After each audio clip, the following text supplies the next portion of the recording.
नमो नमः। आज हम शिवराज विजय का 11वां गद्यांश पढ़ेंगे, जिसमें ब्रह्मचारी गुरु योगीराज को बता रहे हैं कि जब योगीराज प्रश्न करते हैं कि जब बालिका का करुण क्रदन इनको सुनाई देता है तो योगीराज कहते हैं कि यह बालिका कहाँ से आई, कौन है। तो इसी संदर्भ में ब्रह्मचारी गुरु बता रहे हैं, सारा वर्णन उल्लेखित करते हैं कि इन्होंने बालिका को कहाँ देखा। इसी का वर्णन इस गद्यांश में किया गया है।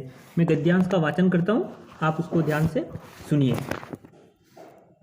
भगवन् सूर्यताम यदि कुतूहलम हय संपादित सायंतन कृत्ये अत्रैव कुशास्त्रणम अधिष्ठिते मयि परितः समासीनेषु छात्रवर्गेषु धीर समीर स्पृशेन मंद मंदम आंदोलनमाशु व्रतिषु समुदिते यामिनी कामिनी चंदन बिंदो इव इंदो कौमुदी कपटेन सुधाधारा इव वर्षति गगने अश्मन नीति वार्ताम शुश्रुव इव मौनम आकल्यतसु पतंगकुलेषु केरव विकास हर्ष प्रकाश मुखरेषु चंचिरकेषु अस्पष्ट अक्षरणम कंपमान निश्वासम शलतकंठम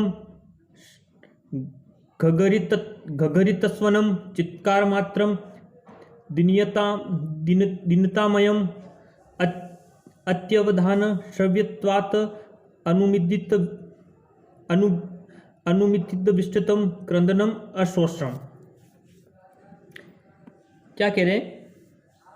भगवन सूर्यताम यदि कुतूहलम, यानी हे भगवान, योगीराज के लिए आया भगवान शब्द। इसी संदर्भ में कह रहे हैं कि हे भगवान सूर्यताम यदि कुतूहलम, यानी अगर आपको कौतूहल है, यानी आपको उत्कंठा है, इस वृत्तांत को जानने की बड़ी ही जिज्ञासा है। कुतूहलम का अर्थ कौतूहल है ना। यदि आपको इस वृत्तांत को जानने की बड़ी ही उत्कंठा या जिज्ञासा है तो आप सुनिए। वो सारा वृत्तांत ब्रह्मचारी कह रहे हैं कि अगर आप इस वृत्तांत को सुनना चाहते हैं, आप जिज्ञासु हैं, तो आप इसको सुनिए। क्या सुनिए? हय संपादित, हय शब्द यहाँ पर कल के लिए आया है ना। हय संपादित सायंतन कृत्य, यानी कहने का तात्पर्य यह कहना चाह रहे हैं ब्रह्मचारी कि कल संपादित यानी संपादित करके, सायंतन यानी सायंकाल का जो भी नित्य कर्म है उनको संपादित कर, है ना। संपादित सायंतन कृत्य, यानी सायंकाल के जो भी नित्य कर्म है उनको संपादित कर। अत्र एव कुशास्तरणम अधिष्ठिते, क्या कह रहे हैं कि मैं सायंकाल को यही कुशासन पर बैठा हुआ था। अत्रैव कुशास्तरणम अधिष्ठिते, यानी मैं सायंकाल नित्य कार्यों को संपादित कर यही मई, यानी मैं अत्रैव कुशास्तरणम अधिष्ठिते, यानी मैं यही कुशासन पर बैठा हुआ था। परितः समासीनेषु छात्र वर्गेषु, परित परित का अर्थ है चारों ओर, यानी मेरे चारों ओर क्या हुए थे? बैठे हुए होने पर। समासीनेषु छात्र वर्गेषु, यानी चारों ओर छात्रगण भी आसीन थे, बैठे हुए थे। धीर समीर अस्पर्शन, क्या कह रहे? धीर समीर अस्पर्शेन मंद मंदम आंदोलनमाशु वृत्तिषु, यानी कहने का तात्पर्य कि मंद मंद, धीर समीर स्पर्शन, धीर धीर का अर्थ धीरे धीरे, धीर का अर्थ यहाँ पर धीरे धीरे के संदर्भ में, यानी धीरे धीरे क्या हो रहा है? धीरे धीरे समीर, समीर का वह हवा, स्पर्श यानी स्पर्श करती हूँ। मंद मंद आंदोलन मानसु, यानी कहने का तात्पर्य कि मंद मंद हवा के स्पर्श से लताएं क्या हो रही थी? वृत्तिषु शब्द का अर्थ लताओं के संदर्भ में आया, यानी धीर समीर स्पर्शन, यानी धीरे धीरे मंद, धीर धीर का अर्थ यहाँ पर थोड़ा सा मंद गति से चलती हुई, है ना। मंद गति से जो हवाएं चल रही है उनसे स्पर्श से लताएं क्या हो रही? मंद मंद आंदोलन मानेशु व्रतेशु, यानी हिलाए डुलाए जाने पर। और धीर समीर स्पर्शन, धीर समीर स्पर्शन का मंद गति के पवन के स्पर्श से जो लताएं थी वह धीरे धीरे क्या हिल रही थी? हिल रही थी। कहने का तात्पर्य उस समय जो हवा चल रही थी वह बड़ी ही धीरे से चल रही थी। उन हवाओं के स्पर्श से लताएं भी धीरे धीरे, वृत्तितेषु शब्द लताओं के लिए आया, लताएं भी धीरे धीरे हिल रही थी। फिर कह रहे सम उदिते यामिनी कामिनी चंदन विदो इव इंदो, इंदो शब्द का अर्थ चंद्रमा के संदर्भ में है। फिर कह रहे समु उदिते यामिनी कामिनी चंदन विदो इव इंदो, कहने का तात्पर्य है कि निशा, यामिनी कामिनी चंदन विदो इव इंदो, यानी निशा रूपी नायिका के यामिनी कामिनी, यामिनी शब्द यहाँ पर रात्रि के संदर्भ में है ना, कि निशा रूपी नायिका के चंदन बिंदु, यानी चंदन बिंदु के समान जो चंद्रमा था वो क्या होगा? समूह उदित, यानी वो उदित हो चुका था। यानी कहने का तात्पर्य है कि जो रात्रि का समय होने के संदर्भ में आ रहा है कि चारों ओर सायंकाल का समय है। और फिर कह रहे हैं कि यामिनी कामिनी, यानी कहने का तात्पर्य कि रात्रि रूपी या निशा रूपी नायिका की, कामिनी नायिका के संदर्भ में के चंदन बिंदु, यानी चंदन बिंदु के समान इव इंदु, यानी चंद्रमा क्या हुआ? समोदित, यानी उदित हो चुका था।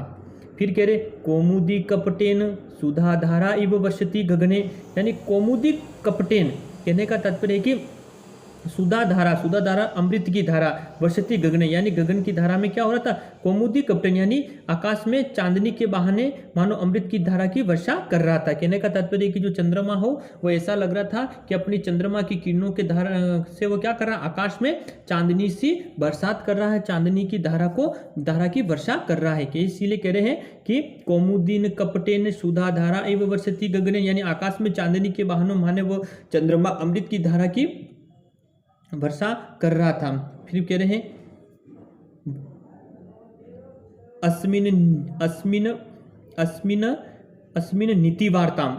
नीतिवार्ताम शुश्रूषु इव मौनम आकलयतु पतंग कुलेशु। क्या कह रहे हैं कि अस्मिन नीति वार्ता यानी हमारी जो कि नित्य चर्चा, यानी शाम के समय जब गुरु शिष्य को कुछ वार्तालाप करते हैं, कुछ जो उनके प्राचीन काल की जो आश्रम परंपरा थी उसमें कुछ ऐसे कुछ शंकाओं का समाधान किया जाता था, जो नीति चर्चा चलती, उसके संदर्भ में बता रहे कि अस्मिन नीति वार्ता यानी हम लोगों की नीति वार्ता को शुश्रूषु यानी सुनने के लिए, इव मौनम आकलयतु यानी सुनने की आकलयतु यानी इच्छा करने वाले, इच्छा को धारण करने वाले, मौनम आकलयतु मौन को धारण किए हुए थे। कौन थे, पतंग कुलेशु यानी साथ जो पक्षी गण थे वो क्या किए हुए, मानो हमारी नीति वार्ता को सुनने के लिए मौन को धारण किया, क्योंकि सायंकाल का समय हो गया था तो सारे वातावरण में जो भी पक्षी गण थे वो अपने घोंसलों में आ चुके थे, शांत वातावरण में बैठे हुए थे। तो ऐसा लग रहा था मानो कि अस्मिन नीति वार्ता यानी पतंग कुलेशु यानी जो पक्षी गण थे, मानो हम लोगों की जो नित्य सायंकाल जो नीति चर्चा थी उसको सुनने के लिए मानो उन्होंने क्या कर रखा हो, मौन धारण कर रखा हो। फिर कह रहे केरव विकास हर्ष प्रकाश मुखेरेशु चंचिरकेशु। केरव विकास, केरव का अर्थ कुमुद के खिलने से, है ना, कुमुद के पुष्प के खिलने से यानी कुमुदों के खिलने से। कहने का तात्पर्य है कि कुमुद के खिलने से तात्पर्य यहाँ पर केरव विकास हर्ष प्रकाशन, केरव विकास हर्ष प्रकाशन यानी कुमुदों के खिलने से क्या हो रहा है, मुकरेशु चंचिरकेशु, चंचिरकेशु भौरों के लिए आया, यानी कुमुद के पुष्पों के खिलने से हर्ष अतिरेक से जो भौरे थे वे क्या करे, गुंजायमान हो रहे थे, उसी समय क्या कर रहे थे, गुंजार कर रहे थे। यानी कुमुद के पुष्प जो रात्रि को खिलते हैं, चंद्रमा के प्रकाश से खिलते हैं, तो रात्रि का प्रकाश सूर्य चंद्रमा से उदित हुआ और उससे कुमुद के पुष्प खिले, और कुमुदों के खिलने से क्या हुआ, वह हर्ष से भरे हुए भौरे क्या करने, गुंजार करने लगे, गुंज गुंज की वो ध्वनि करने लगे। इसीलिए कह कि केरव प्रकाश हर्ष प्रकाश मुखेरेशु चंचिरकेशु।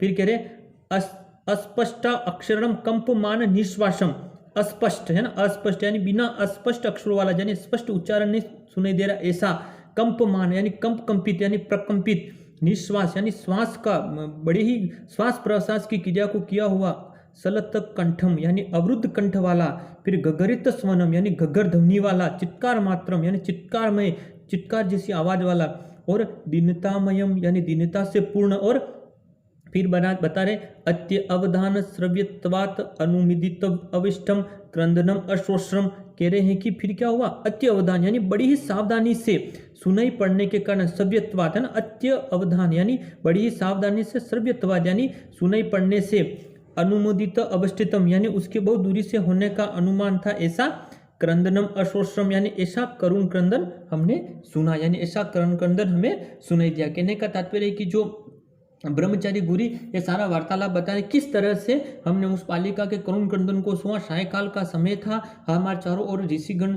की चारों ओर जो कुटिया थी, आश्रम की चारों जो कुटिया थी, सारे छात्रगण बैठे हुए थे, और उस समय हवा जो थी वह मंद मंद गति से चारों ओर हवा चल रही थी, और ऐसा लग रहा था जैसे हमारी नीति चर्चा को सुनने के लिए क्या हुआ, चारों तरफ छात्रगण बैठे हुए हैं, और आकाश में मानो चंद्रमा का प्रकाश ऐसा फैला हुआ था कि वो अमृत की धारा की वर्षा कर रहा था, और कुमुदिनी का पुष्प खिलने से क्या हुआ, हर्ष अतिरिक्त जो भौरे थे वह भी गुंजार करे। उस समय हमने उस अस्पष्ट निश्वास सलत कंठन अवरुद्ध कंठ वाला और चित्कार में तो दीनता पूर्वक बड़ी सावधानी से सुने जाने पर ही उस क्रंदन को हमने सुना। इस तरह से ब्रह्मचारी गुरु योगी राज को बता रहे हैं कि किस तरह से हमने इस बालिका के करुण क्रंदन को सुना। तो इस तरह से हम देखते हैं कि इस गद्यांश में उस बालिका के करुण क्रंदन की दशा का बड़ा ही मार्मिक व्यंजना को बताया गया, मार्मिक व्यंजना व्यास जी ने प्रकट की है।